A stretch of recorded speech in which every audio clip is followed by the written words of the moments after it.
고린도전서 16장 1절에서 4절까지의 말씀을 저와 여러분께서 합독하시겠습니다. 성도를 위하는 연보에 관하여는 내가 갈라디아 교회들에게 명한 것 같이 너희도 그렇게 하라. 매주 첫날에 너희 각 사람이 수입에 따라 모아 두어서 내가 갈 때에 연보를 하지 않게 하라.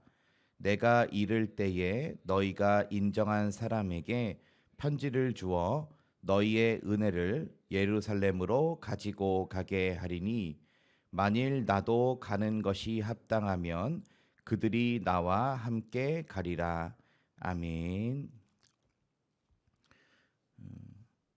연보의 유익이란 말씀으로 말씀을 나누고자 합니다. 연보의 유익. 오늘 고린도전서 16장 이제 고린도전서 마지막 장인데요. 이 말씀 보면은 이제 바울이 이 고린도 교회에 연보하라는 말씀을 이 골자로 삼고 있습니다. 바울은 이 고린도 교회 성도들에게 연보해라라고 말씀하고 있답니다. 연보는 이제 구제하라, 선교헌금을 보내라라는 이제 가난한 자를 도우라라고 하는 이 구제와 선교의 의미를 갖고 있는 것이지요. 이 연보의 대상은 예루살렘 교회였습니다. 이 예루살렘 교회는 이 기근이 있었고 또 유대인들의 핍박이 있었기 때문에 경제적으로 어려움이 있었습니다. 한마디로 이제 이 유대인들이 예수 믿는 자들을 여전히 기쁘게 생각하지 않았기 때문에 이 예루살렘 교회는 사실 재정적으로 어려웠습니다. 그래서 이 고린도 교회에 지금 편지하고 있는 내용뿐만 아니라 로마서 15장을 또 보시면 저희가 기뻐서 하였거니와 또한 저희는 그들에게 빚진 자니 만일 이방인들이 그들의 영적인 것을 나눠 가졌으면 육적인 것으로 그들을 섬기는 것이 마땅하니라라고 말씀하면서 마게도냐와 아가야 지방의 성도님들도 이 예루살렘 교회를 위해서 연보를 하고 있다는 내용을 또 살펴볼 수 있습니다. 그래서 오늘은 이 연보의 유익에 대해서 어떤 영적 유익이 있는지 한번 또 연보란 어떤 것인지 한번 살펴보려고 합니다. 저희 1절 말씀 다시 한번 읽어보시겠습니다. 성도를 위하는 연보에 관하여는 내가 갈라디아 교회들에게 명한 것과 같이 너희도 그렇게 하라. 아멘. 이 말씀의 연보의 단어는 코이노니아라고 쓰여 있지가 않은데 다른 부분에 있는 연보에는 코이노니아라고 쓰여 있습니다. 그러니까 코이노니아라고 하는 단어를 연보라고 해석을 했다라는 겁니다. 그러니까 이게 보면은 이 연보에는 단순히 이 물질적 구제를 넘어서 동료 의식 그리고 교제라는 뜻을 또한 갖고 있다는 걸 살펴볼 수 있습니다. 그러니까 내가 이제 구제를 하고 선교 헌금을 보내고 이렇게 남을 돕는 일이 한마디로 이 사람을 나의 동료라고 생각을 하고 또 그리고 이 사람과 내가 교제를 하기 위해서 연보를 한다라고 또한 이 코이노니아적인 의미로 또한 살펴볼 수 있다라는 것이죠. 이 보통은 이제 구제헌금 그리고 선교헌금으로 이렇게 생각을 할 수 있습니다. 예전에 제가 이제 예전 사역지에서 매일같이 새벽 기도를 먼저 나오셔서 세팅을 하시던 집사님이 계셨습니다. 그래서 이 집사님이 항상 이렇게 웃는 얼굴로 인사해 주시고 또 많이 섬겨 주시기도 하셨는데요. 막 비타민 같은 것도 주시고 또 어려운 분들 있으면 도와주시기도 하시고 남을 도와주시는 이런 은사가 뛰어나신 분이셨습니다. 근데 이분이 부유해서 그렇게 하셨냐? 그렇지 않습니다. 이분은 이제 분식집에 아주 쬐끄만 분식집에 알바를 하고 계셨기 때문에 그렇게 소유가 넉넉한 분은 아니셨음에도 불구하고 거의 이 두랩돈 넣은 가부처럼 이 생활에 풍족하지는 않으시지만 자기가 가지고 있는 것으로 전부 다 하나님을 섬기고 다 이웃을 섬기는 이런 분이셨습니다. 그 제가 충격적인 게 한 가지가 있었는데요. 이 연말에 기부금 영수증을 발급해 주는 일을 제가 했었습니다. 이게 하다 보니까 이게 시험에 들지 말아야 되는데 자연스럽게 이게 성도님들의 헌금을 보게 된 겁니다. 그런데 이제 이 집사님이 하신 헌금이 장로님보다 많이 하셨더라고요. 제가 그걸 보고 와, 이거 대단하시다. 이분 진짜 하나님을 위해서 정말 다 드리셨구나. 그런 부분을 좀 살펴본 적이 있습니다. 여러분, 이 연보라고 하는 것은 하나님을 기쁘시게 하는 행위입니다. 이 사도행전 10장에 보면은 고넬료라고 하는 이탈리아 군대의 백부장이 등장합니다. 자, 그런데 이 사람에 대한 설명이 어떻게 되냐면 하나님을 경외하는 사람이었고 또 백성을 많이 구제하는 일에 뛰어난 사람이었다라고 기록을 하고 있습니다. 그래서 이 고넬료가 하루는 하나님께 기도를 하고 있는데 하나님께서 말씀을 해주시죠. 이런 말씀을 해주십니다. 내 기도와 구제가 하나님 앞에 상달되어 하나님 앞에 기억하신 바가 되었느니라. 이런 말씀을 하나님께서 주십니다. 이 얼마나 은혜로운 순간이었을까요? 자, 그러면서 욥바의 베드로를 청하라고 하시고 또 베드로에게 하나님께서 환상을 보내주시면서 내 보자기 환상을 내 귀퉁이를 맨 보자기 환상을 보내주시면서 하나님께서 깨끗하게 하신 것을 네가 속되다 하지 말아라. 그 이방인 네가 받아라. 베드로를 보내서 세례를 받게 하시고 말씀을 전하는데 그 온 가정의 사람들에게 성령님이 내려오셨다라고 말씀을 하고 있습니다. 그 베드로가 이 당시 일을 이렇게 얘기합니다. 10장 사도행전 10장 34절 35절 말씀에 내가 참으로 하나님은 사람의 외모를 보지 아니하시고 각 나라 중 하나님을 경외하며 의를 행하는 사람은 다 받으시는 줄을 깨달았도다라고 말씀했습니다. 그래서 이 고넬료가 어떻게 보면은 하나님을 사랑하는 마음에서 또한 이웃에 대한 사랑을 실천을 하고 있었던 것이지요. 자, 그래서 구제하는 일이 심히 많다 보니까 하나님이 이 사람의 그 믿음과 그 구제를 기억하셔가지고 그 가정에게 예수를 믿게 해주시고 또 그 가정에 있는 모든 사람들에게 말씀을 전할 때 이 성령이 내려오시게 되는 그런 영적인 축복을 이 가정이 다 받게 됐다라는 것입니다. 여러분, 이 하나님이 기뻐하시는 일이 있는데요. 그것은 바로 이 이웃을 사랑하는 일입니다. 그래서 구제하고 연보하는 일 하나님이 기뻐하신다라는 것입니다.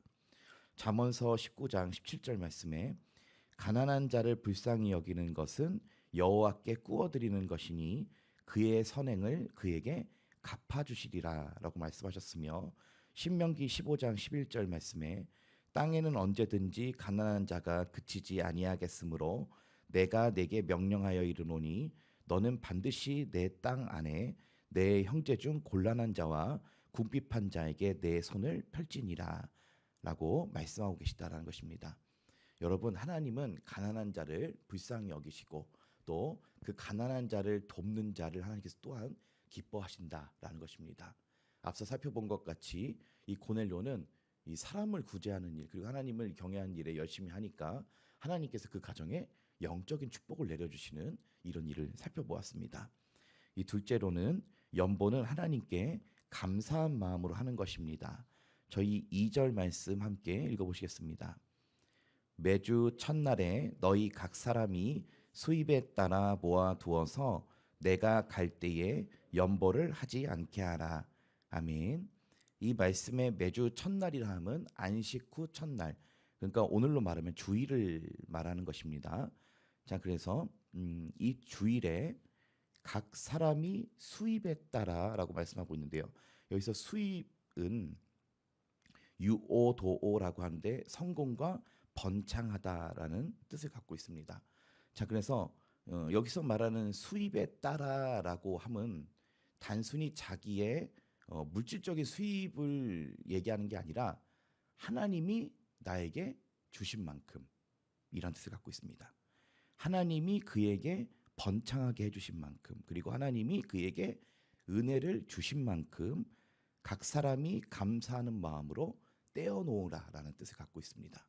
자, 그래서 오늘도 우리가 생각해 보면은 주일에 하나님께 예배를 드릴 때 이렇게 헌금을 하는 것처럼 이 바울도 이 고린도 교회 성도님들에게 매주 첫날, 그러니까 주일에 이 하나님께 감사하는 마음으로 하나님에 대한 은혜를 받은 은혜를 생각을 하면서 구제 헌금과 연보할 것을 떼어 놓으라는 것입니다. 매주 이 떼어 넣어서 연보를 준비하라라고 말씀하셨다라는 것입니다.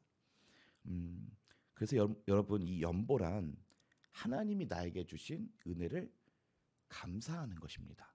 그리고 하나님께 감사한 마음으로 준비하고 하나님이 나에게 은혜 베풀어 주셨음을 또한 기억하고 고백하는 행위가 또한 연보다라는 것입니다.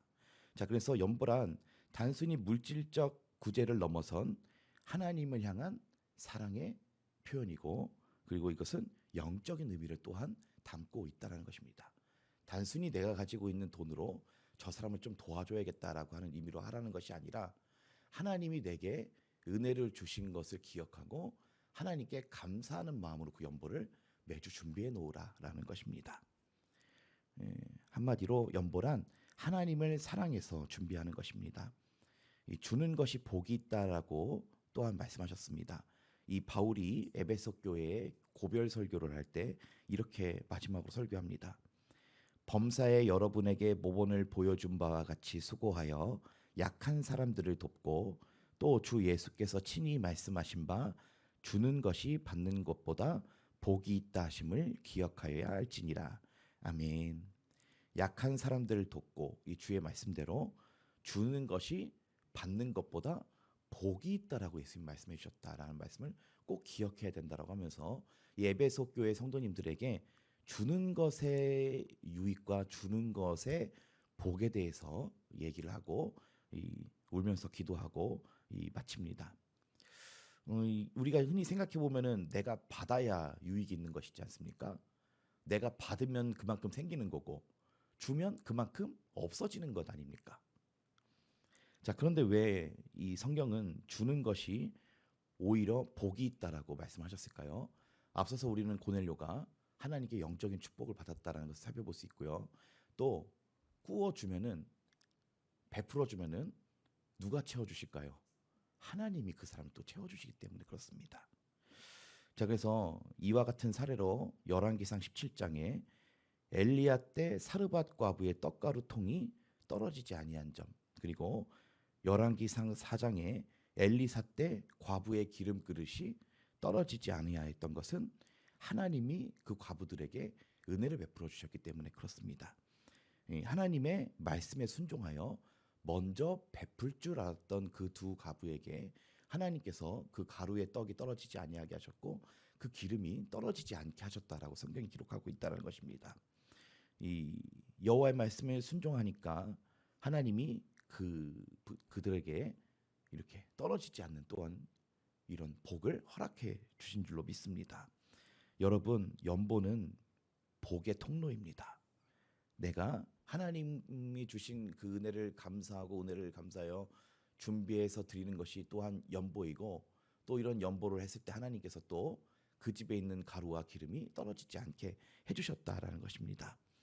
셋째로 연보는 은혜를 전달하는 것입니다. 3절 말씀 읽어보시겠습니다. 내가 이를 때에 너희가 인정한 사람에게 편지를 주어 아멘. 이 3절 말씀 보시면은 너희의 은혜를 예루살렘으로 가지고 가라라고 말씀하고 있습니다. 이 은혜를 가지고 가라, 뭘 얘기하는 걸까요? 바로 너희의 연보가 바로 은혜를 가져가는 것입니다라고 얘기를 했다라는 것입니다.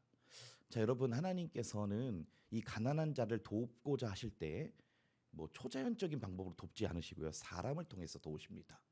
왜 그러시냐면 하나님이 연보하라라고 말씀을 해주셨기 때문에, 가난한 자를 구제하고 도우라라고 말씀해 주셨기 때문에 도와야 될 사람이 있을 거 아닙니까? 자, 그래서 도와줄 자, 은혜의 통로가 될 자, 그리고 그 도움을 받을 자, 이 쌍방을 하나님께서 같이 세워져 나가시는 것입니다. 자, 그래서 하나님께서 가난한 자에게 물질이 하나님의 도움이 전달되고자 하실 때에 무조건 하나님은 사람을 쓰십니다. 특별히 누굴 쓰실까요? 하나님의 말씀을 아는 사람, 그리고 앞서 살펴본 것처럼 하나님이 주신 은혜임을 기억하는 사람, 그리고 베풀 줄 아는 사람 통해서 하나님이 연보를 전하시는데 그것을 은혜를 가지고 가라라고 말씀하고 있다는 것입니다. 여러분, 연보는 은혜를 전달하는 것입니다. 하나님의 은혜를 나를 통해서 전달하는 것이다라는 것입니다. 이 가난한 자를 먹이라 하신 하나님의 도움을 행할 사람, 그리고 하나님의 도움을 받을 사람, 이 쌍방을 하나님이 성장시키길 원하신다라는 것입니다. 오늘 말씀을 마무리하도록 하겠습니다. 첫째, 연보는 하나님을 기쁘시게 합니다. 이 고넬료 가정은 영적인 축복을 받았습니다. 둘째, 연보는 하나님께 대한 감사하는 마음으로 준비하는 것입니다. 셋째, 연보는 하나님의 은혜를 전달하는 것입니다. 오늘도 우리가 이 연보를 통해서 축복의 통로가 돼서 하나님과의 관계가 열리는 저와 여러분 되시기를 소원합니다. 기도하시겠습니다.